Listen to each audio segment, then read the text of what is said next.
Днес, ако чуеш гласът ми, не закоравявай сърцето си. Късмет, случайност или божествен промисъл? Нека да запомним това писание, което в Евреи 3 глава 15 стих казва: днес, ако чуете гласът му, не закоравявайте сърцето си. Защото тогава, когато ние мислим относно наличието на късмет, в който много хора вярват и даже има поздравителни картички, в които по определен повод пожелават късмет. Има случайност, има и божествен промисъл. И това е буквално като различни начини да се обясни нещо, което всъщност човек не може да го разбере как и защо се случва.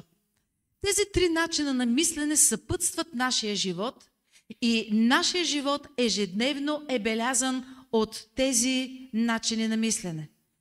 Късметът е поглед на човека, който е без вяра, който вярва, че просто ето така, случайно нещо може да се случи. Той се е втурнал да търси четирилистната детелина, като счита за това, че четирилистната детелина е в състояние, ако той я пази заедно със себе си, да му донесе късмет.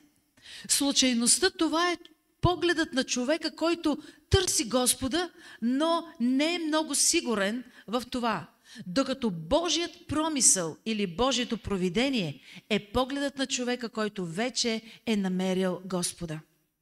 И когато, нека да разсъждаваме малко относно късмета. И нека да видим какво Библията казва по този повод. И нека да видим и да разпознаем в тези начини на мислене, за които ние говорихме, каква е Божията стратегия и каква е дяволската стратегия за нас, за да може живота ни да върви напред. Какво е това, което Бог планира за нас, даже и да мислим по такъв начин, и какво е това, кои са стратегиите, които дявола иска да използва в нашия живот. И нека да го видим. Късмета е тогава, когато човек вижда резултата, но не вижда източника. Късмета човек може да го вижда в четирилистната детелина, но не го вижда в източника, който е Бог. И първата стратегия на врага е да раздели дара от дарителя. И нещото, което той иска да направи, врага, това е да скрие Божията добрина, да превърне чудесата, които се случват в нашия живот, без значение дали сме ние вярващи или невярващи, защото Бог е този, който дава дъжда си и на добрите, и на злите. И той просто да наименува този низ от чудеса в живота на човека, да ги наименува късмет или случайност.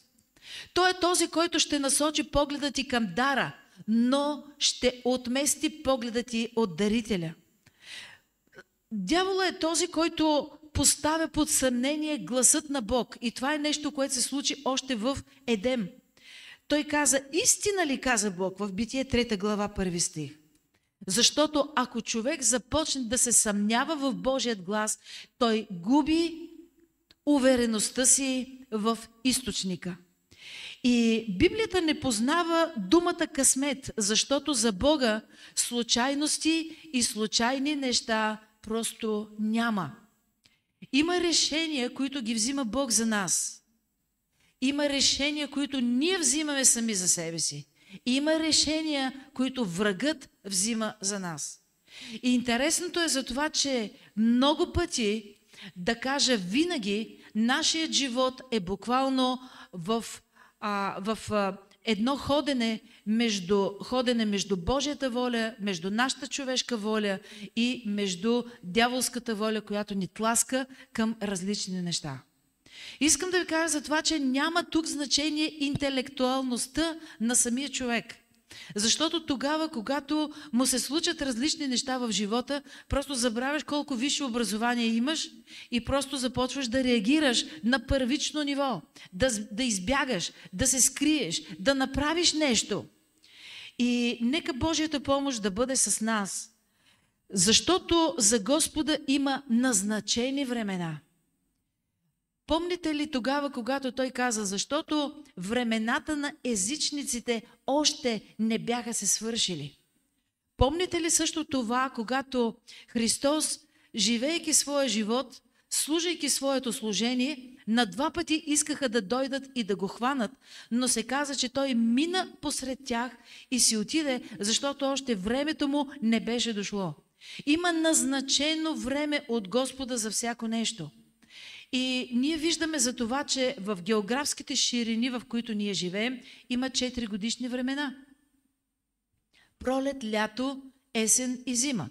Да, има климатични промени, но въпреки всичко има пролет, има лято, има есен, има зима в нашите географски ширини.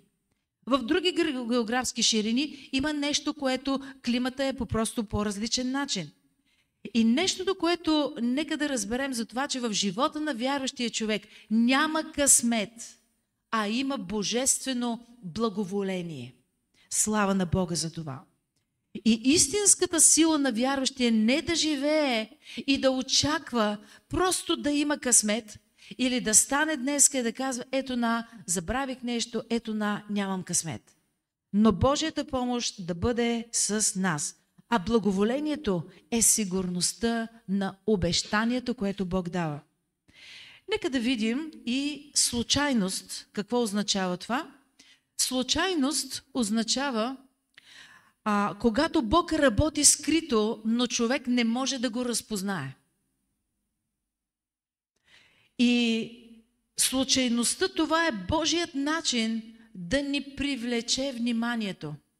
Защото тогава, когато много неща започват да ти се случват и които се повтарят, това означава, че дай внимание на това. И искам да кажа, че току-що бях повярвала, отидох на студентска бригада, върнах се в София и започнах да ходя на църква. В рамките на тези моите първи 10 дни в София, 4 пъти ми се случи, живота ми беше поставен на косъм. Нещо щеше да ме удари. Единия случай само си спомням за това, че пресичам булеварда и срещу мен е главният булевард и колата, която идва срещу мен, трябва да завия надясно, което означава, че автомобила срещу мен и аз имаме зелена светлина. Можем да вървим. Аз виждам автомобила, който трябва да ме изчака, но аз на пешеходна пътека не претендирам, а просто внимавам, защото, просто за да съм сигурна и внимавам. Вървя. Обаче в един момент просто ми се подкосяват краката и падам. Нито бягам, нито нищо. Просто подкосиха ми се краката изведнъж. Не ми се беше случвало до този момент. Просто паднах. И автомобила си караше леко, но естествено шофьора не предвиди това, което ще се случи и падайки буквално главата ми се озова на около 20 см от гумите, които човека спря уплашено. Слава на Бога за това нещо. Но просто 4 пъти подобни неща, без падане, естествено ми се случиха. Или върве нещо, някакъв строеж, просто нещо се случи и буквално се срина точно пред мене. Другия път беше с това падане, другия път беше с нещо друго и с нещо друго в рамките на 10 дни. И тогава аз вече бях повярвала и си казах, Господи, какво е това, върху което искаш моето внимание да го хванеш. И нещо, което разбрах за това, че дявола буквално физически иска живота ми. И това не е късмет. За това, че аз съм минала буквално няколко секунди след и зад гърба ми буквално пада това съоръжение отгоре. Друг път беше вървя пак по същия булевард и точно пред мен става 7 коли се сблъскаха, стана верижна катастрофа, които едната кола се джитна буквално насам, другата натам и то точно до мене. И буквално искам да ви кажа за това, че Бог ми помогна да разбера, това не е късмет. Това е Божието провидение, което ми е помогнало и аз тогава се молих относно Господ да ми помогне и наистина да запази живота ми. Така че случайността, когато човек работи скрито, Бог работи скрито, а човек не я забелязва. И това е Божият начин да ни привлече вниманието върху нещо, което се случва и което Бог желае да работи в нашия живот. Сега, дяволската стратегия, втората дяволска стратегия, която бих искала да спомена този момент, е за това, че той иска да скрие Божият план зад случайности. И буквално така да ни се струва, така да ни се вижда, за това, че то случайно някак си така се случи. Но истински вярващия човек вижда за тези уж случайности, вижда Божият план за защита върху него. Врагът не може да спре Божието действие, но ще се опита да го преведе погрешно в нас. Като ти нашепва ми в мислите, това просто е стечение на обстоятелствата. Така просто се случи.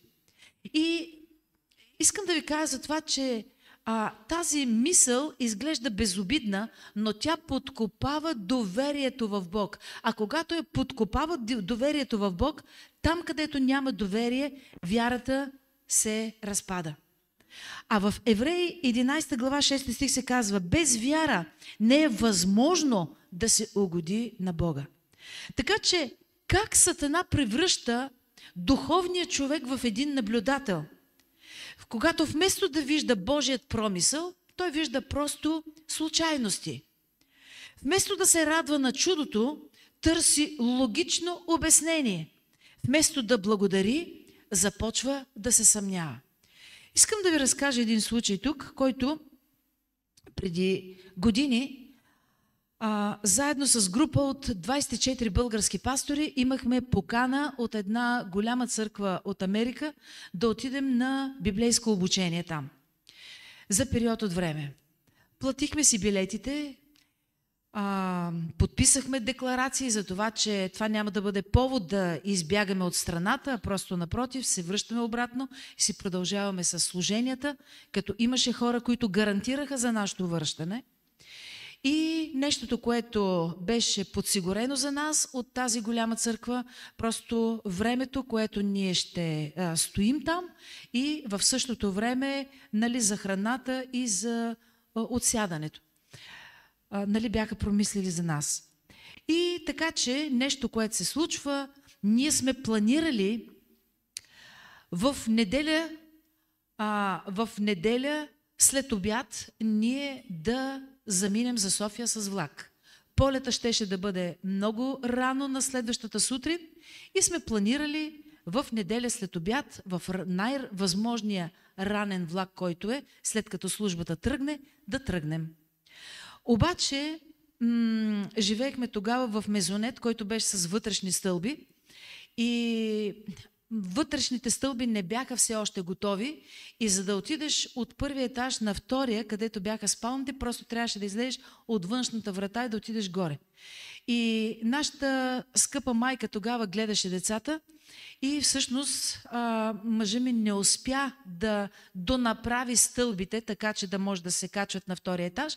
И това беше причината, поради която ние решихме, че няма да хванем влака там в 1 часа ли беше, а ще го хванем към 4, за да може той наистина да довърши това. И смисъл, за да може да няма нужда децата да излизат отвън, а просто да си ходят по вътрешната стълба. Така че това нещо, което се случи, ние останахме и билет даже си бяхме купили, обаче просто го променихме. И това, което стана някъде към 2 часа, телефона звъни. Тогава все още нямаше GSM, имаше стационарни телефони. Звъни стационарния телефон. И се обажда един евангелизатор от Америка и казва: пастор Валентин, той знаеше за това, че ние ще бъдем в Америка за 3 месеца и той казва: аз ви каня за 10 дни да бъдете при мен и искам да посетиме число църкви, докато вие сте при мен. Интересното беше за това, че ние го бяхме уведомили, тъй като това е наш познат приятел, бяхме ги уведомили него и неговото семейство за това, че ние отиваме в Америка и просто ги бяхме попитали дали биха искали в рамките на тези 3 месеца известно време да прекараме при тях. Но, за съжаление, тогава те ни отказаха, защото бяха планирали и също така си бяха купили билети, за да дойдат пък в България в това време. Обаче, минава си известно време, може би цял месец мина, нали, от това, и в един момент, точно в деня, в който ние трябва да тръгнем в 1 часа, но не можем да тръгнем, просто защото стълбата не е готова и ще тръгнем по-късно. В този период от време, в 2 часа звъни телефона. Ако ние бяхме тръгнали, този разговор нямаше да бъде осъществен. И аз въобще не знам как би могла да бъде осъществена връзката, тъй като мястото, на което ние отивахме, нямахме достъп до интернет, нямахме лаптоп със себе си и винаги трябваше да бъдем зависими от някой някъде, за да може да се отвори нали, електронна поща и да се види, ако някой нали, ни е писал. И нещото, което стана, когато той го каза това нещо, евангелизатора, моят мъж му отговори: ами благодаря за поканата, но вече ние всичко билети са ни купени. Ние сме си купили билетите както до първата точка в Америка, така и от последната точка насам към България. Купили сме си също билет за придвижване от първата до последната точка. Ние сме си ги платили билетите, така че няма време, нали, кога това нещо да се случи. И той каза: спокойно, само кажете от тази до тази дата ще имате ли възможност да дойдете, казва, останалото е моя грижа. И моят мъж му потвърди. Така че отидохме ние в Америка, изкарахме това обучение и в един момент евангелизатора се обажда и казва така: искам 10 дена да бъдете при мен, уточнили сме датите и бъдете готови в рамките на тези 10 дни да служите в 7 църкви. При което ние с тогавашното ниво на английски език, което беше много ниско, имайте си на предвид, че тогава, когато сме отишли на това обучение, е имало подсигурен преводач. Както за нас, така и за другите колеги пастори, които не владеят английски. И в един момент някой да ти каже за това, че ще проповядваш в 7 църкви, искам да ви кажа за това, че това е невъзможно. Невъзможно, защото трябва да преодолееш толкова много неща. Защото да се изправиш да проповядаш пред големи църкви и да не знаеш английски, то е направо излагация. И нещо, където си спомням, е за това, че евангелизаторът тогава каза на мъжа ми: бъди готов, това е крачка на вяра, която вие ще направите и Бог наистина ще благослови. И някой казва: ама как без да учите английски вие го говорите? Как го знаете? Как можете да правите това? Как можете да правите онова? Къде сте се учили? Приятели, искам да ви кажа, живота достатъчно ни е предизвикал. И ние сме научили английски не защото сме могли, не защото сме отделили специално време, а защото предизвикателствата на живота е пред нас и ние трябва или да влезем в него, или просто да откажем и да кажем не на Божият план за нас. И затова, когато ние си говорим за случайност, случайно ли беше за това, че въпреки нашите планове, мъжът ми не можа да направи стълбата? Не беше случайност. И понякога планираш и правиш и някак си не става. И аз си спомням колко се ядосвах за това, защото ние се бяхме уговорили с хора, които щяха да ни чакат от гарата, за да ни вземат, за да отидем до тях, да нощуваме вечерта и да прекараме така известно време в общение. А хващайки късен влак, това означава, че това време въобще ние не можем да го имаме с хората. Обаче в един момент реших да се доверя на Бога. За това, че ние сме все още в Божият план и така, че това нещо наистина се случи. И слава на Бога, ние служихме тогава с Божията помощ в тези 7 църкви и наистина Господ беше с нас и наистина благослови служението ни и хората, които бяха. Слава на Бога! И тази дяволска стратегия да скрие Божият план за случайности, които ние не можем да ги видим, пак казах, Това изглежда безобидно, но подкопава доверието ни в Бог и отношението ни към молитвата. Нека да видим един друг библейски пример, който е Рут, която напусна своя народ, за да отиде, следвайки свекърва си Ноемин, за да отиде на място, където тя живее. И вижте в Рут 1 глава 16 стих, тя каза: където отидеш ти, там ще отида и аз. Където живееш ти, там ще живее и аз. Твоят народ ще бъде мой Бог и твоят Бог мой Бог. Тоест, твоят народ ще бъде мой народ и твоят Бог ще бъде мой Бог. Ние виждаме един човек, който все още не е ориентиран в своята вяра и доверие към Бог. И някак си, не знам тя дали е вярвала в късмет, обаче може да видим за това, че тя беше буквално без бъдеще, тъй като нейният мъж беше буквално беше починал.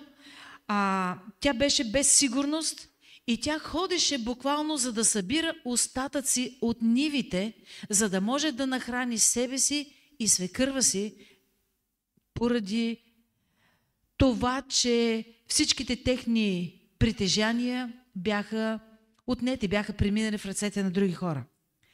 И искам да видите в Рут 2 глава 3 стих се казва: и случайно тя се намери на нивата, която принадлежеше на Вооз.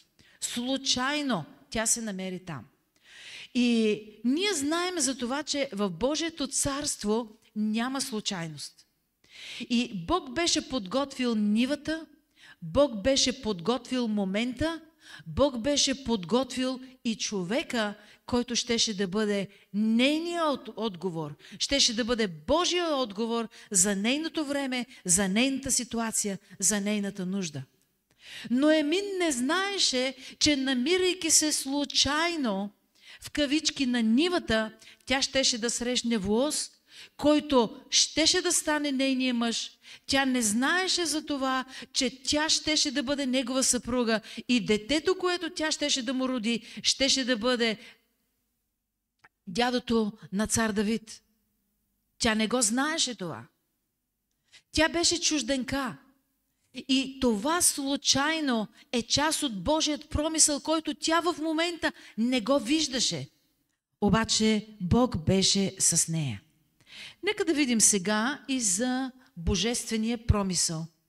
Божественият промисъл, това е Божията ръка, която държи живота ти, дори когато си мислиш за това, че всичко е извън контрол.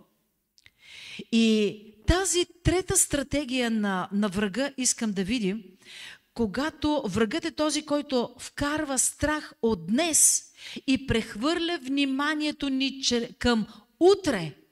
И това е най-успешната стратегия, която се нарича отлагане. Нека да го кажем на глас. Отлагането. Искам да го чуя. Отлагането е дяволска стратегия, на която аз искам да дам внимание. С Божията помощ да я преодолея. Това е най-успешната стратегия на всички времена. И ние ще видим по-късно, защо пък толкова Господ акцентира на думата днес. Това е стихът, с който започнах. Днес, когато чуеш, не закоравявай сърцето си.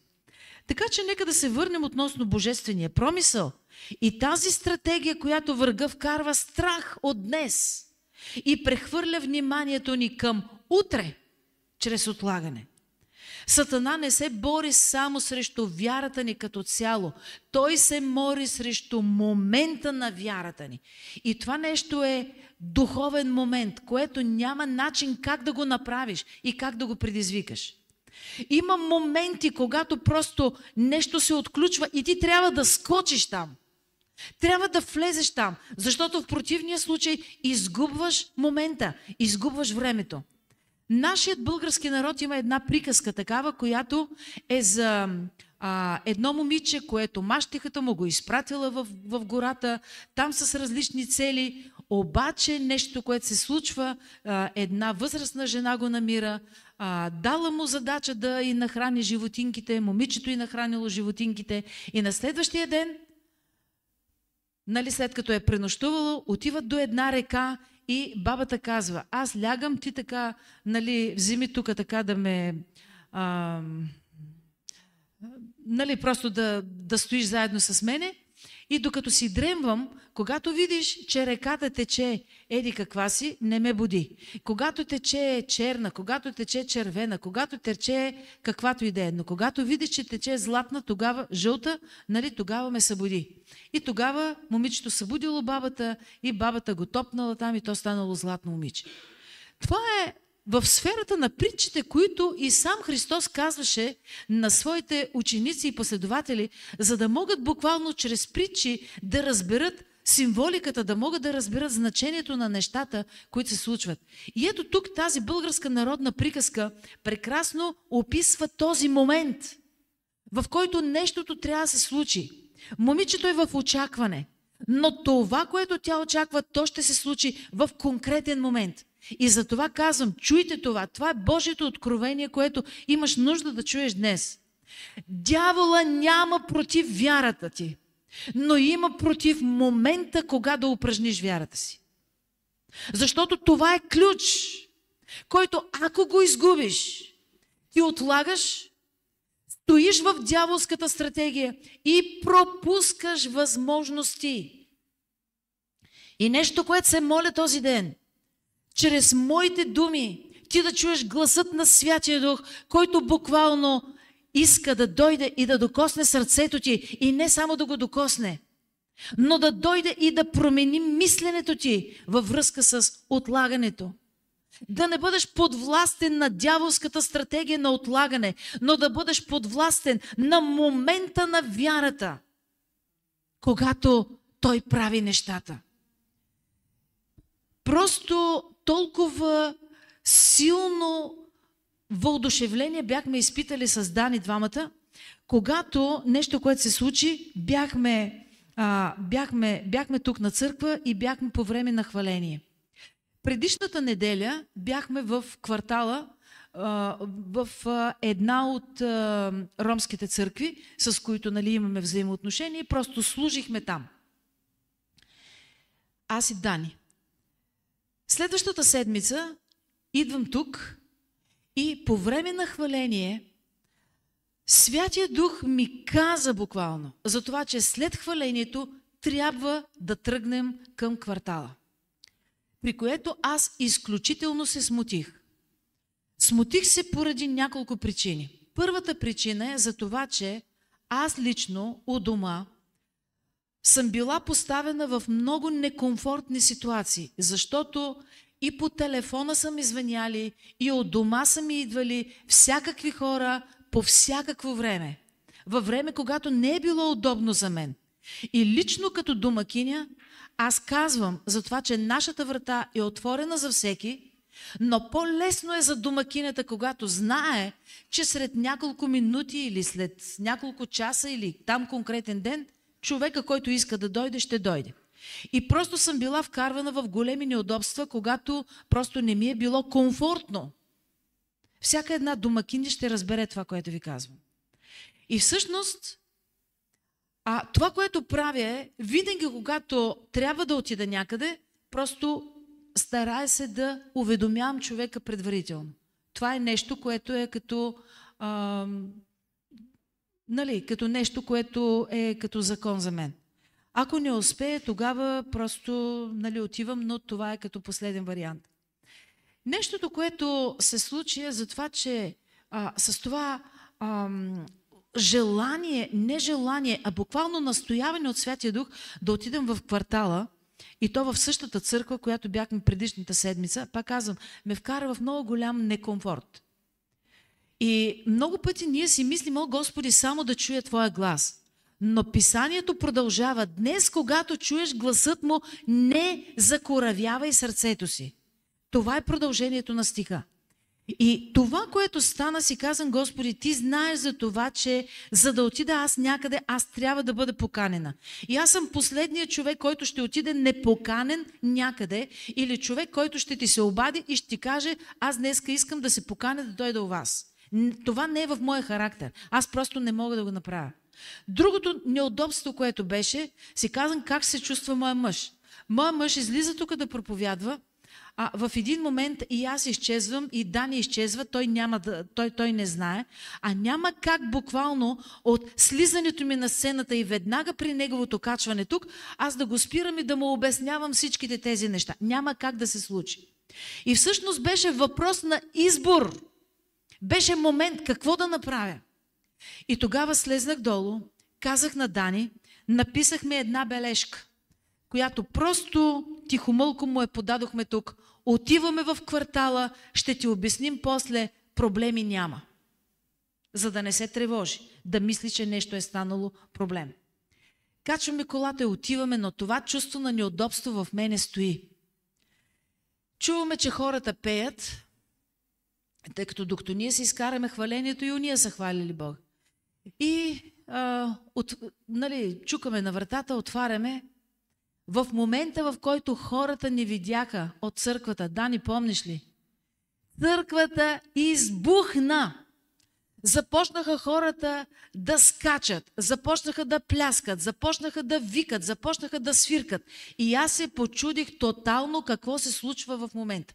Дали съм на футболен матч, където фенове, запалени фенове викат и скачат и свиркат, или се намирам в църковно събрание. Но знаете ли, хубаво ми беше за това, че тези хора бяха въодушевени. Въпросът е, че аз не знаех от какво са въодушевени. И това, което стана е, отпред беше снахата и сина на пастора, пасторите ги нямаше, и хората казваха, възкликсаваха, слава на Бога, друг вика алилуя, друг скача, и ние седиме като гърмяни. И това снахата на пастора се обърна към мен и казва, слава на Бога, пастор Ваня, за това, че ви изпрати. И обясни следното. Казва, предишната седмица техните родители ги е нямало. И затова те ни поканаха, ние отидохме и служихме. Обаче тази седмица се е наложило също да ги няма, и те са се обадили, пасторите на конкретната църква, са се обадили на друг пастор, който да дойде и който да послужи в църквата. И пастор е обещал. Става неделя, църквата започва, хората си започват с хвалението, гостговорителя го няма, нито се е обадил по GSM-а да каже, нито нищо. И хората си карат вместо примерно няколко минути, там 20, 30, 40 минути, цял час карат хваление и никой не идва. И в този момент, в отчаянието си, някой от тях е издигнал глас и почнал да се моли и казал, Господи, ако трябва, ангели небесни ни доведи, но ние искаме да слушаме Твоето Слово днес. И в следващия момент вратата се отваря и влизаме ние. И хората, направо ви казвам, избухнаха, защото видяха отговор на своята молитва. Моят въпрос е, кога Бог промисли отговор на тяхната нужда? Преди да се помолят или след като се помолиха? Кога? Преди, разбира се. Преди, разбира се. И затова го казвам това свидетелство, защото тогава, когато изпаднеш в ситуация, когато имаш нужда, моля те, не се моли Бог да бъде в контрол. Това е излишна молитва, това е религиозна молитва. Не се моли Бог да бъде в контрол. Бог е в контрол и Той никога не е изпускал контрола от ръцете си. Моля ви, разберете го това. И Бог има отговор на моята и твоята нужда, още въобще преди нуждата да се е появила. Той има отговор за което. И това не е късмет, това не е случайност, това е Божий промисъл, това е момент на вяра, който аз трябваше да употребя. И ако го бях изпуснала това, изпускаш момента. Онези хора се изпускат нещата и аз изпускам, защото стоя на моите неудобства и на моите, скруполи. Нека Бог да ни помогне за всичкото това.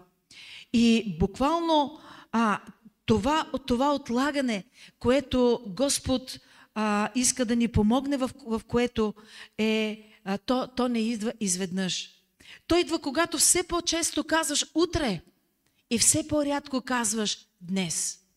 Мойсей, когато излезе от Египет, когато имаше случка с един египтянин, който падна убит, той избяга, отиде в пустинята, ожени се, имаше деца и стана пастир. От призива, който беше от Господа в неговия живот, нямаше и помен. Той беше там, сред блеенето на овцете, сред праха от пустинята и след врявата от животните. Но нещото, което се случи в един обикновен ден, на едно обикновено място, на планината Хорив, стана Божият момент. Този момент на вяра. И отново ще кажа, дявола няма нищо против ние да вярваме в Бог. Но дявола има против момента на вяра, когато да я употребиш. Той ще се бори срещу това с всички дяволски стратегии, които той може да измисли. Защото когато Господ каже днес, сега, не отлагай, направи го. Ще оставя на скоба малко за Мойсей, ще го довърша след малко. И ще ви кажа нещо, което е много реално. Преди години ние се молихме за университет, който да отвори врати в нашия град. Слава на Бога за това, че има не един университет, има повече. Слава на Бога за това, че специалностите се увеличават всяка година. Слава на Бога за това. Обаче ние се бяхме молили години наред и това нещо не се беше случило. И един ден исках да ви кажа, че както си стоях и когато си мислих за нещата, за които съм се молила и които просто не са се случили, искам да ви кажа, че колкото е рядко да ми се случва да ми потънат гемиите, ама много ми потънаха тогава. Просто фокусът ми беше превзет върху всички неща, които съм мечтала, които съм искала, за които съм се молила и които не са се случили. И в този момент ясно усетих едно подбуждение, една нужда за това, че трябва да свърша нещо, което е на центъра.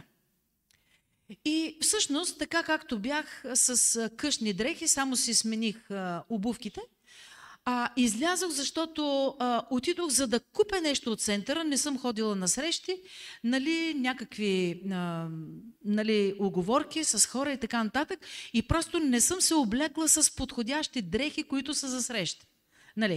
Да отидеш някъде, да се съблечеш, да седнеш и просто да се чувстваш добре. Облякал си дрехи за навън. Докато аз не бях с такива дрехи, но си обух обувките, и отидох. И в момента, в който се намирам на площада, Господ ми даде в сърцето едно разбиране за спешност, за това, че сега трябва да отида в съдебната палата. И да се срещна с един определен човек там, който аз не познавам. И си казах, Господи, няма шанс това нещо да се случи. И почвам с оправданията. Аз не дойдох на срещи. Аз отидох за да купя нещо от центъра и да се върна. Другото, което е, ти знаеш за това, че аз държа на дрехите, аз не съм облечена подходящо за срещи. Особено с високо поставени хора.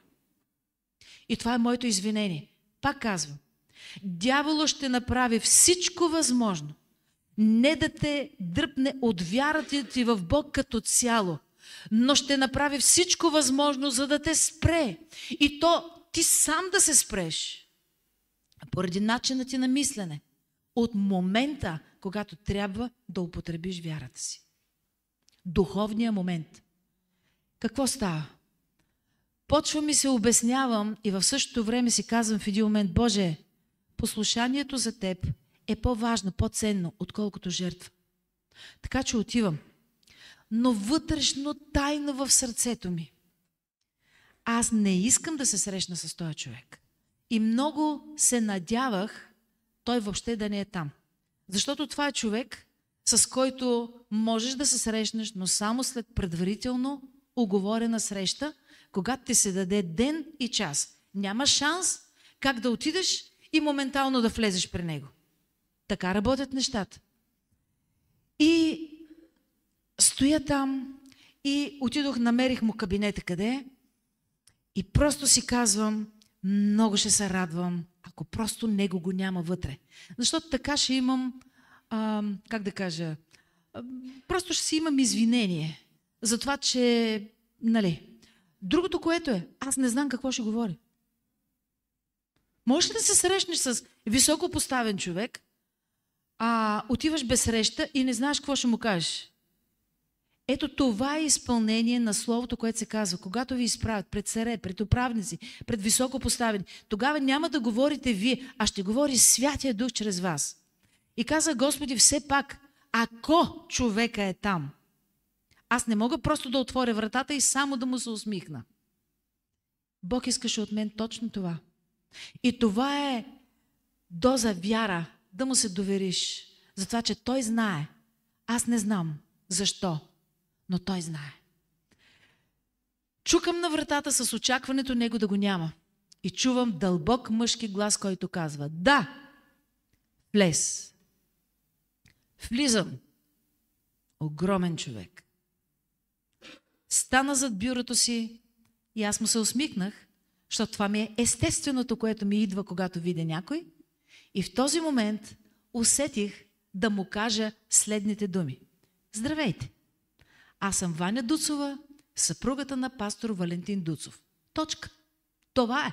Ако ме питаш друго какво да му кажа, не знам. Това е, което усетих, това е, което му казах. И той каза: айде бе, госпожо, от цяла седмица искам да направя контакт с някой от вас двамата. Айде сега го кажи. Късмет ли е това? Случайност ли е това? Или това е божествен промисъл? Искам само да ви кажа, в момент, в който аз съм долу, с потънали гемии, пак казвам, случва ми се много рядко, но ми се случва. Защо ми се случи?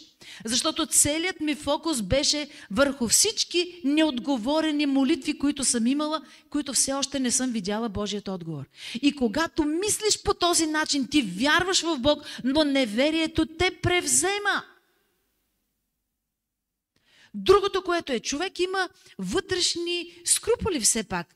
Да отиде с подходящи дрехи, да знае какво да каже, защото в противен случай той е излагация. И когато влязах вътре и когато казах тези думи и съответно, нали, чух отговора, стана на въпрос за това, че нали, съответният господин с компания, в която е било, е станало въпрос за църквата ни, станало въпрос за нас. И той се е поинтересувал, за да може да разбере нашите контакти. И всъщност той имаше въпроси относно вярата. И започна да ми задава различни въпроси, аз му отговарях, нали, съответно. Не мога да ви кажа през колко време, не мине няколко минути, чука се на вратата. И отваря някой, той само така казва, с ръката. И човека затваря. Телефона звъни, той вдига и го слага отново. И в един момент, когато погледнах часовника, 1 час беше минал.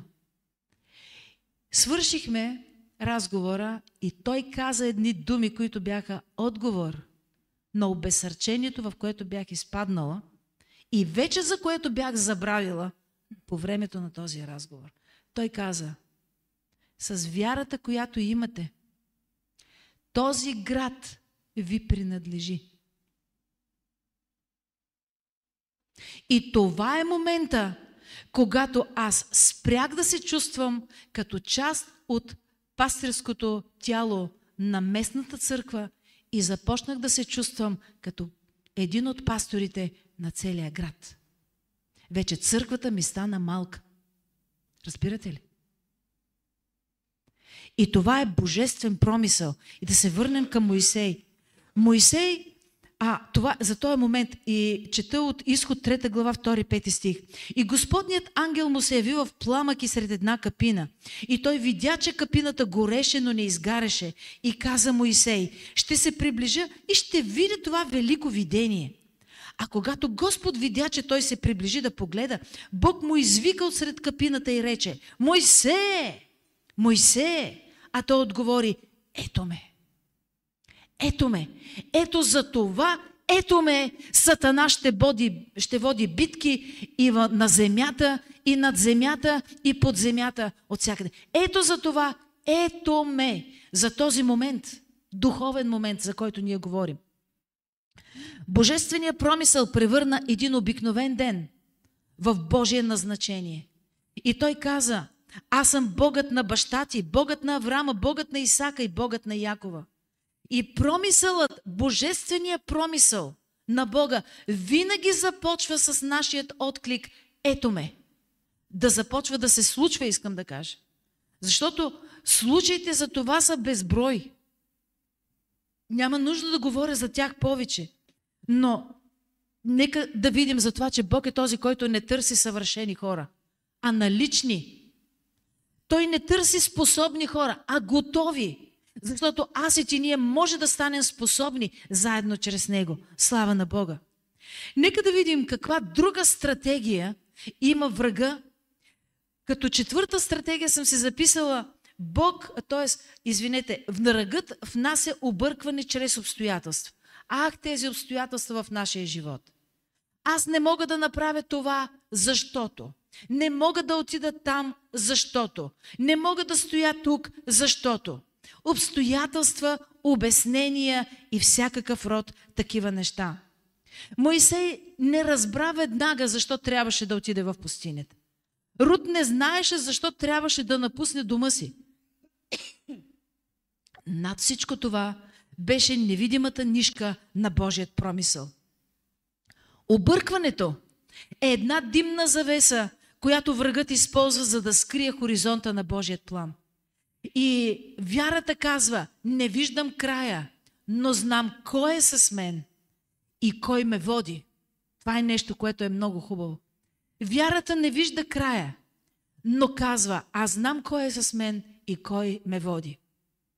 По същия начин, когато тръгнеш с автомобил, който го караш нощно време, фаровете осветяват част от пътя, а не целият път.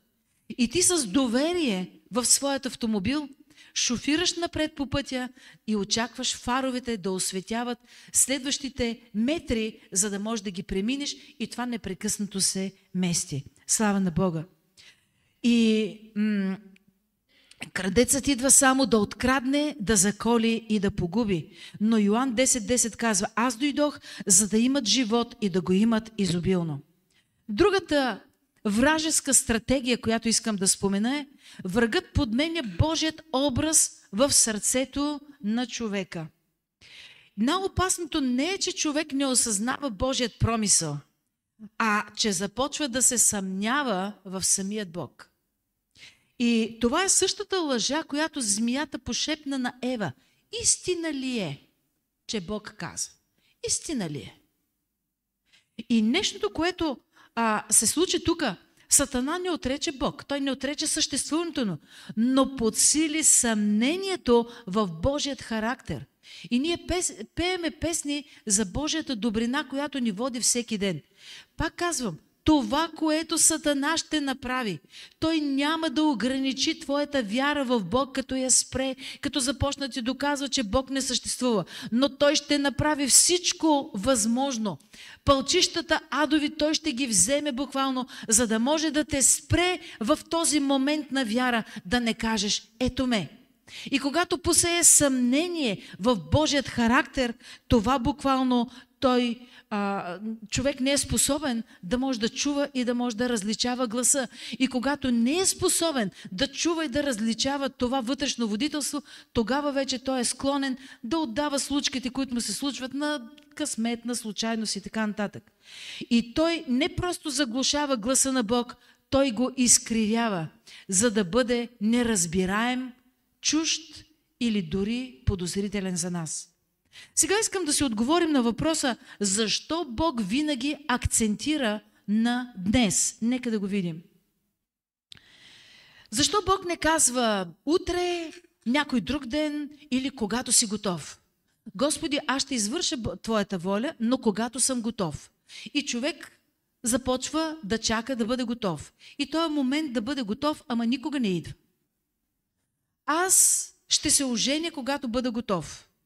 Аз ще направя това, когато бъда готов. Вижте, приятели, тази готовност, тя е, тя е процес. Никога не можеш да бъдеш достатъчно готов за всички ситуации, които живота ще ти поднесе. И ако чака човек да дойде идеалния момент, това означава, че той е пропуснал момента на вярата. И нека този ден, моето лично очакване от Бог е да може да ни припомни този момент на вяра. И след малко, когато се молим, нека да не наблягаме на всички моменти на вяра, които ние сме пропуснали, но да наблегнем момента на вяра, който отново Бог ще ни даде като възможност и когато отново ще ни каже, днес, когато чуеш гласът ми, не закоравявай сърцето ми. Ето за този духовен момент искам да се молим след малко. Защо? Защо Бог винаги акцентира на думата днес? Защото Той е Бог на настоящето. Той е Бог на миналото, настоящето и бъдещето, но Той е Бог на настоящето и Той акцентира върху това. Днес, когато чуеш, сега, когато чуеш гласът ми, не закоравявай сърцето си. Нека да видим за това, че днес е единственото време, което наистина съществува. Ние нямаме контрол върху миналото, не може да върнем вчера, даже и да гледаме филми, при които се връщат някои житейски неща с 24 часа назад, това е в сферата на развлекателната индустрия, няма шанс как да се случи.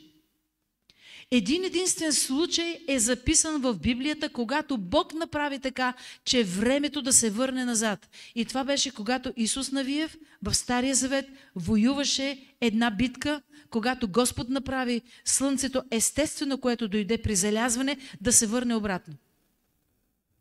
Това е едно единствено място, което Бог го направи. Но днес е единственото време, което наистина съществува. Днес е шансът, който утре не обещава.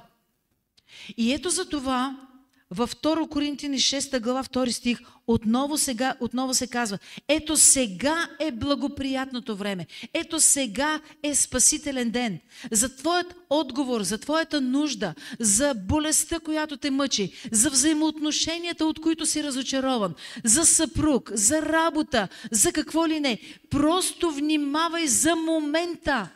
За този духовен момент. Защото искам да ви кажа, толкова много неща са се случили, които Бог е дал да мога да ги разпозная, когато съм се хванала в този момент. И този момент може да не го разпознаеш, когато дойде. Може да не го разпознаеш. С няколко думи ще се опитам да кажа за това, че при това имаше друго пътуване в Америка, една година след второто, защото там искахме, вече бяхме преминали това библейско обучение едната година и искахме на втората година да бъдем не просто в библейско училище, в библейски университет, както бяхме, но да бъдем в църква. И имаше тогава една църква, която беше станала известна по целия свят и милиони хора в рамките на 5 години просто отиваха и бяха част от това служение. И искам да ви кажа за това, че ние при плащането на всичките тия билети и така нататък бяхме се до такава степен обрали, за това, че просто последното нещо, за което си мислихме, е, че следващата година ще отидем в Америка отново. А понеже нещата са доста скъпи, ние искаме да използваме максималното, да бъдем за 3 месеца. Нали? И така, че бяхме на едно събитие, на едно християнско събитие в София. И в един момент имаше там една жена, която дойде и която се обърна към нас и каза: знаете ли, просто усещам едно насърчение от Господа да ви споделя за това, че някакси Бог ви иска да отидете на това място. И просто да се потопите в Божията милост, в Божията прошка, в милостта на Господа. И веднага нещо, което дойде в мене, как това нещо ще стане практически. Не виждам как може да стане. Значи, ние обрахме нашите пари, сега трябва да обереме парите и на майка и на татко, за да си купим билет. Аз нямам някой, който да ми купува билет и да ми плаща разноски. И си казвам, как това нещо ще стане? Но всъщност, искрата на вярата се запали в нас и ние разбрахме за това, че сега е момента, който наистина Бог ни иска да бъдем там. Отивайки там в Америка, отивайки в тази църква, Бог се погрижи по някакъв начин за първите 10 дни, където бяхме при човек, който ни водеше всеки ден до тази църква и обратно, тъй като разстоянията са огромни. Той трябваше да пътува сутрин 1 час, за да ни доведе до там, и вечер 1 час, за да ни върне. И всъщност тези 10 дни, като минаха, ние оставаме буквално на улицата. Искам да ви кажа, че за 3 месеца цифром и словом, както аз, така и пастор Валентин, заедно сме имали $100 в джоба. $100 в джоба, за да живеем в Америка 3 месеца, без църква, която да ни е платила разноските. И ето за това искам да ви кажа, когато ви говоря за вярата, аз ви говоря и за добрите неща, и за провалите, които ние сме имали, за съмненията, които са се случвали, за да може да видите за това, че това може да е естествено състояние. Но както Бог ни е помогнал на нас, така може да помогне и на теб. Но едно е, ако ти си избереш да си отидеш сам и да направиш някой длъжен да те храни, да те пои и да ти плаща сметките, това нещо не е Божият начин. Няма как да просим и да се молим на някой, но ние се молиме на Господа. И усетихме, че трябва да го направим, крачка на вяра, правиме, отиваме, и аз си казвам, Господи, нещото, което решавам, че няма да се оплаквам. Даже и да няма къде да живеем. А имайте си на предвид за това, че това е декември месец. В Америка, в Флорида, е верно, не е топло да ходиш по къси ръкави, ама все пак по половери се ходеше. И вечер става, все пак хладно. И си казах, Господи, аз съм съгласна и ти обещам, че няма да се оплаквам, даже и ако се наложи да спиме на улицата пред вратата на църквата. Пак и тогава ще ти бъда благодарна. И Бог знаеше, че аз съм сериозна в това, което го казвам. На първата служба отиваме в неделя сутринта, отиваме там, това е вече, свършиха тези 10 дни, когато живеехме при човек, който ни караше всеки ден, и това е първия ден, който ние сме сами. Това семейство, при които бяхме, те ни благословиха, така че благословиха ни с това, като ни платиха за една вечер, ние да преспим в една къща. И от следващия ден ние трябва да плащаме сами. Искам да ви кажа, че това, което щеше да ни се да бъде, просто имахме тези $100, щяха да ни стигнат точно за няколко дни да си платиме спането, като не ядем. Обаче слава на Бога, като си взел решение, че няма да се оплакваш, Бог ще ти отвори очите да видиш снабдяване, за което ще си благодарен. Няма да стоиш там и да мърмориш и да мрънкаш за това, че гледай колко хиляди е църквата, в която отиваме, как пък така не се намери някой, който да ни покани, да ни нахрани или да ни благослови. Не! Господ отвори очите ни и видяхме един орех, който му бяха нападали орехите на земята, и си викам, слава на Бога, взехме една кутия и толкова много орехи събрахме, и си викаме, и хляб да няма, орехи като имаш, ще чукаме, ще едеме, ще караме на орехова диета, но няма да мрънкаме и да се оплакваме. И какво става? Свършва сутрешната служба и се прибираме към къщата, в която бяхме отседнали и която щяхме вече да започваме да плащаме за следващите няколко дни, докато ни стигнат парите. Къщата беше точно отсреща, само един булевард ни разделя. Тък му започваме да пресичаме и пред нас спира една малка червена кола. Смъква се стъклото и една дама се показва и казва: вие къде отивате? И ние казваме: ами отсреща, в къщата. Ами отидете, казва, и ме чакайте, аз ще дойда. Ние знам, ние познавам, нито пък се представи, не знаеш за какво става въпрос. Отиваме ние там в къщата, жената идва след нас и казва: аз съм християнин, журналист от Синсинати. И нещото, заради което съм дошла този ден, е да направя един очерк, да напиша статия за хора, които са чужденци и които са дошли в тази църква, за да могат наистина да преживеят съживление. И жената въобще не дочака, нали, нашите други отговори и започва да пита. Тя по презумпция мисли, че ние сме съгласни. И тя пита: откъде сте, какви сте? И в момента искам да ви кажа за това, че толкова голяма болка е имало вътре в нас. Защото ние сме служили години наред. 17 години бяхме служили вече до този момент. И просто болката за нас беше огромна, когато хора в живота, на които си влагал толкова много, просто си тръгват. И си тръгват не защото са ни ядосани, а си тръгват, защото трябва да отидат някъде другаде да работят, за да оцелеят. Аз не мога да снабдя всичките техни финансови нужди и затова не се сърдя на никого. И просто изграждал си хора, правил си библейско училище и всичко си направил това, което си могъл. И хората: той изчезва, он изчезва, той това прави, он онова прави някъде другаде. Слава на Бога! Всичките служители, които сме благословили, те са отишли и са били благословения за църкви, в които са отишли, но там, а не тук. Знаете ли каква голяма болка е това? Доверяваш се на Бог, но в крайна сметка, като няма кой да свири, трябва аз да започна да свиря. Като няма кой друг да проповядва, трябва аз да започна да проповядвам. Казвам го съвсем принципно, не персонално. Разбираш ли, като няма кой да мете, трябва аз да се впретна и да започна да мета. Като няма кой да мие прозорци, трябва аз да ги измия. Разбирате ли какво е това? Да се чувстваш все едно, че всичко зависи от теб.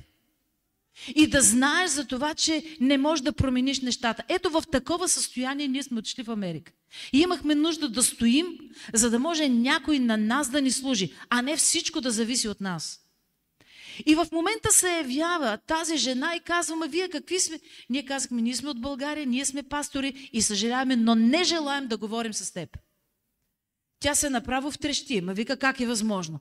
Ми казваме така: прекалено болезнена е ситуацията, от която излизаме.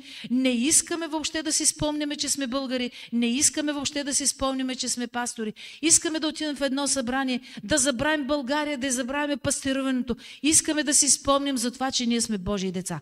Така че, молим те, спри с въпросите. И моя мъж се обърна и си тръгна. Ама тая нахална като конска муха. Почна да ни преследва от стая в стая. И мъжа ми най-любезно и каза: госпожа, съжалявам, не можем да говорим с вас. Не искаме. Болезнени са нещата. Дошли сме тук, за да може Господ да ни помогне, да ни възстанови, да ни изцели, да получиме насърчение, за да може да продължим. Ако Бог това го направи, ще продължим. Ако не го направи, просто спираме. И тя пак. И това нещо така ме ядоса, че аз само го погледнах него и викам: я чакай сега, аз направо ще я набъсам. Така си помислих. Направо ще й покажа откъде изгрява слънцето. Почна: госпожо, вие знаете ли това така. В смисъл, не съм била груба и арогантна, но просто започнах да я отговарям. И в един момент тя казва: ама така ли са ситуациите в България? Казвам: ми да. Знаете ли какво мога да си позволя с моята заплата от църквата? Мога да си позволя 1 килограм кашкавал. И това ми е заплата за целия месец. И това ми е заплата, с която аз трябва да си гледам 3 деца. Жената се хвана за главата и казва: коя църква ви покани тук? Платиха ли ви билетите? Казваме: не. Не ни е поканила църква тук. Не ни е платил никой. Не ни е платил билетите. Ние сме си ги платили. И тя каза: нека Бог да ви помогне. Казваше: позволиш ли просто да се помоля за вас? Казвам: да, благодаря. Дали мислите, че съм била изпълнена с някаква вяра? В никакъв случай. Просто считах това като един досаден ангажимент, който просто трябва да приключи. Защо? Защото непрекъснато да си спомняш за трудностите, непрекъснато да ги говориш тези трудности, просто те водят до същото нещо, до трудности. А аз не исках. И нещото, което стана, върнахме се обратно за вечерната служба. Знаете ли колко хиляди хора имаше там? И това е една огромна сграда, и имаше друга сграда, която беше наблизо, и втората сграда също с няколко хиляди места също беше пълна и прожектираха на видеостени службата, нали, на която се води в централната зала. И за да могат да влезнат в тази църква, хората трябваше да чакат с часове. И искам да ви кажа, че там нямаше някой, който да бъде изцерител, с изцерителни дарби, за да ходят и да се редат на опашка за изцерение. Нямаше някой, който да бъде изтъкнат пророк, за да може да пророкува и да вкопче вниманието на хората. Нещото, което в тази църква се проповядваше, това беше Божията милост и новият шанс за всеки човек. Това, което очите ми са видели тогава, това, което сърцето ми е почувствало и преживяло, това, което сме били, никога не може да бъде забравено. И ето затова ние сме хора, които не само, че вярват в Божията милост за себе си, но и я проповядват във вашия живот. И днес, ако чуеш гласът на Бога чрез моят глас, не закоравявай сърцето си. Приеми Божието насърчение за себе си. Приеми Божието изобличение за себе си. Тоест, вземи Божията мотивация, но нещо, което искам ти кажа, с мотивация ще започнеш, но с дисциплина ще продължиш. Не може да чакаш, че ще скачаш от връх на връх. Живота не е това. Има височини, има и низини. И с дисциплина, с вяра в Божието провидение, ти ще можеш да продължиш напред. И вечерта няма да го забравя. Тая жена сред тия хиляди хора, как ни намери, не знам. Викна една друга журналистка, която беше от местната църква, чието репортажи и снимки бяха обиколили целия свят. Изключително известна дама, християнка, член на същата църква. И всъщност те ни казаха и двете, за това, че с Божията помощ са успели и са намерили едно възрастно семейство от църквата, които имат желание да ни посрещнат и цял месец ние да живееме там, при тях. Това беше такъв Божий отговор, разбирате ли? Даже не се наложи и ние да платим, а за една вечер трябваше да платиме $24. Просто си го спомням това. И хората, при които живяхме 10 дни, докараха ни там, платиха за една вечер и на следващия ден от понеделник трябваше да почнем да плащаме ние. И неделя вечерта това нещо се случва. Уговарят ни това семейство, при които да отидеме. Някой може да си мисли, че е много лесно. Приятели, тази църква, тя не е била толкова многохилядна. Тя е била по-малка църква. Но в същото време за 5 години да минат над 5 милиона човека, нали се сещате, за това колко по-невъзможно става да намериш някой, който просто да си отвори дома за някой, който е чужденец, който не го е виждал. Но Бог го направи това нещо за нас. И Божият промисъл щеше да бъде изтърван, ако ние бяхме избягали от преследването на тази журналистка. И не само това. Ние не сме свикнали да стоиме така. И моят мъж се обърна към възрастния човек и му каза: моля те, помогни ни. И човека си мисли, че кой знае какво трябва да направи за нас. Вика: да, пасторе, каквото кажеш, кажи, какво искаш да ти помогна. И пасторът каза: моля те, дай ми работа с ръцете си, нещо да направя за теб, за твоята градина, за твоята къща. Казва: аз съм активен човек и просто за мен вярата, молитвата и практикуването са нещо, което трябва да върват за ръка. Той каза: ма как ти ще ми копаеш градината, ти си пастор? И какво от това? Принципно, нали? Казва: дай, каквото имаш, ще ти помогнем. Не, вика, ти трябва тук само да лежиш, да се молиш и да четеш.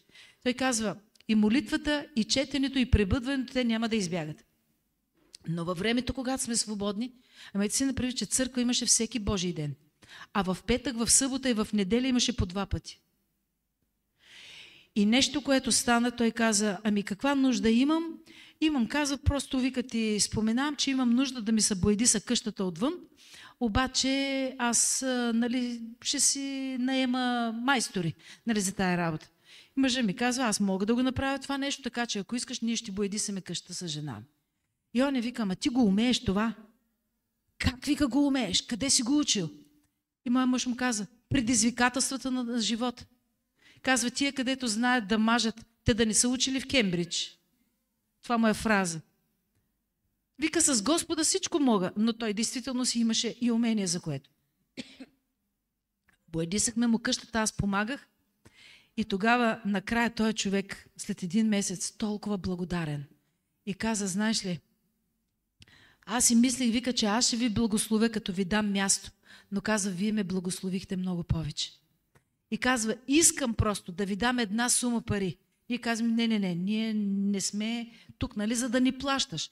Между другото, ако трябваше да ни плати, не знам колко $1000 трябваше да ни плати, ако нали, мислим по този начин. Но ние му отказахме. И все още ние сме с уния $100 в джоба. Все още. А в Америка не предстоят още 2 месеца и то на друго място. И ние нямаме пари, за да си купиме билета отвътре до другото място. Обаче човека настоя и каза така, няма да ви платя пълната цена, но ще ви дам нещо, което наистина искам да ви благословя. И не даде. И това нещо беше напълно достатъчно и даже ни покри всички разходи, които сме имали за купуването на билетите. Приятели, когато Бог поръчва сметката, Той винаги си я плаща. Той няма да остане. Днес е мястото на промяната и на възстановяването. И когато Закхей беше качен на дървото, Исус се обърна към него и му каза, Закхей, слез бързо, защото днес трябва да остана в дома ти. В едно днес целият му живот се промени.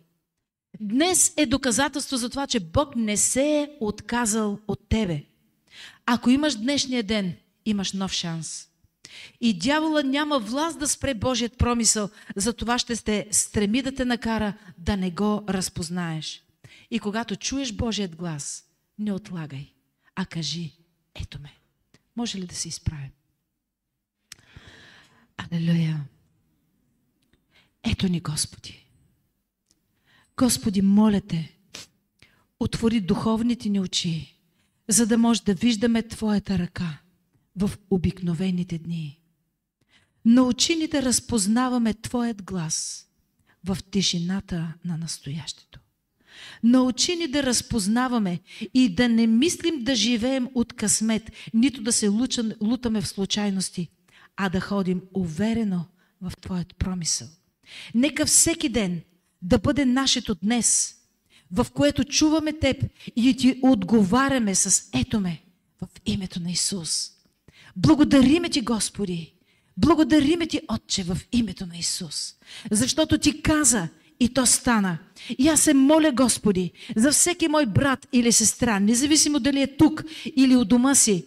Аз те моля, Боже, нека Твоята воля да бъде в неговия живот, за да може да разпознава значението и важността на днес. Нека Твоята слава и нека Твоята милост да продължават да бъдат в нашия живот, за да можем наистина, Господи, като Твои деца, да ходим в Твоята сила и в Твоята слава. Амин.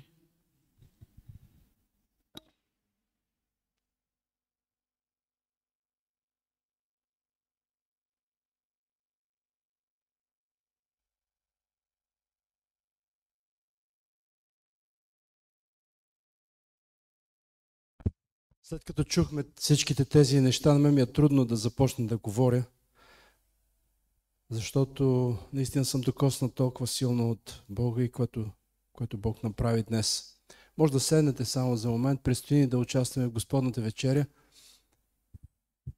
Вълнувам се наистина от това, което чухме, защото си дам сметка колко актуално и колко важно е в ежедневието на всеки християнин. И Ако бих се помолил днес за нещо, свързано с тази проповед, задавам си въпроса, какво е, което бих се помолил? И моята молитва би била много кратка и се моля: Господи, помогни да няма вече шампиони между нас по отлагане. Това е моята молитва. Да няма повече шампиони по отлагане. С мъка в сърцето си, наблюдавайки живота на хора, с които съм заобиколен, виждам, че са станали умело шампиони по отлагане.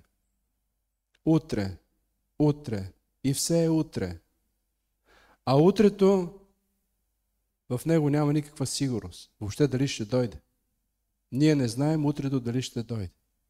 И затова това слово днес е толкова актуално, толкова важно и въобще не трябва да бъде по каквато и да е причина пренебрегвано.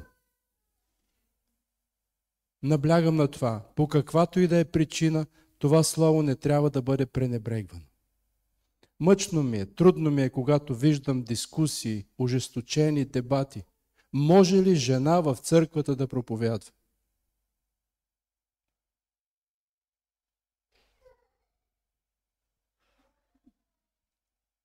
Трябва ли да дам отговор? Ако днес вие сте слушали нещо извратено, нещо грешно, нещо, което ви е отклонило от вярата и ви е поставило на друга основа, може да го твърдите това. Но ако вие днес сте били благословени и ако сте чули гласът на Бога чрез тази жена, аз ви насърчавам, разпространете това, което сте чули. По всякакъв начин го направете, за да достигне до повече хора. И ще насърча всички мъже с думите, които една жена от Америка беше казала, която е много благословен и помазан проповедник. Тя заявяваше на открито и казваше: само слабите мъже се страхуват от силни жени. А това, което чухме днес, е слово от една жена, която е била слаба, но Господ е направил да бъде силна и дразновена, за да проповядва Божието Слово. Без да се страхува от укорите, от упреците и от дискусиите на този или онзи. Така че в края на краищата ние сме фокусирани не върху човека, но върху Бога. И Господ е този, който може да употреби всеки един от нас днес, който е на разположение. Днес, който е на разположение. Така че, мъже, не отлагайте за утре. Днес чуйте гласът на Бога и не се впечатлявайте или не отхвърлите от това дали е било жена, било мъж или дете. Защото Словото казва, че Бог е приготвил хвала даже и чрез устата на децата. И няма да забравя, веднъж една наша много мила и скъпоценна сестра Виолета, с която сме започнали църквата тук във Видин, били събрани с сестра си и с още някоя друга сестра в нейния апартамент за молитва. Но знаете, преди молитва ние си говорим, общуваме, обсъждаме тези или други неща. И нейното внуче, което е било на гости, което е било малко, седи на килима и си играе с играчките. И в един момент това дете се обръща към тях и казва думи: не правете устата си дяволска работилница. Защото те са се отпуснали да клюкарстват и да говорят неща, които не би трябвало да говорят.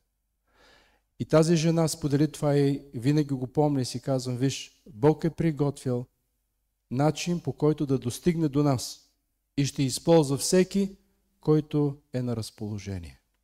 Това детенце е било на разположение и Бог го употребил, за да ги накара да се смислят какви ги вършат и какви ги говорят. Така че по-скоро нека да не бъдем хора на говоренето, но хора на действието. И когато днес Господ казва: направи нещо, направи го днес. И ако днеска Господ те подбужда да кажеш нещо, кажи го днес. Не се съобразяй, ама кой какво ще каже, ама дали ще го приемат. Това си е техна работа, какво ще направят с това, което казваш. Бъди покорен. И аз съм благодарен на Бога за това, че Ваня днес е била покорна, да чуе гласът на Бога и да го предаде за всички нас. А на нас Господа ни помага да имаме смирени сърца и да не високоумстваме. Нека Господ да ни благослови.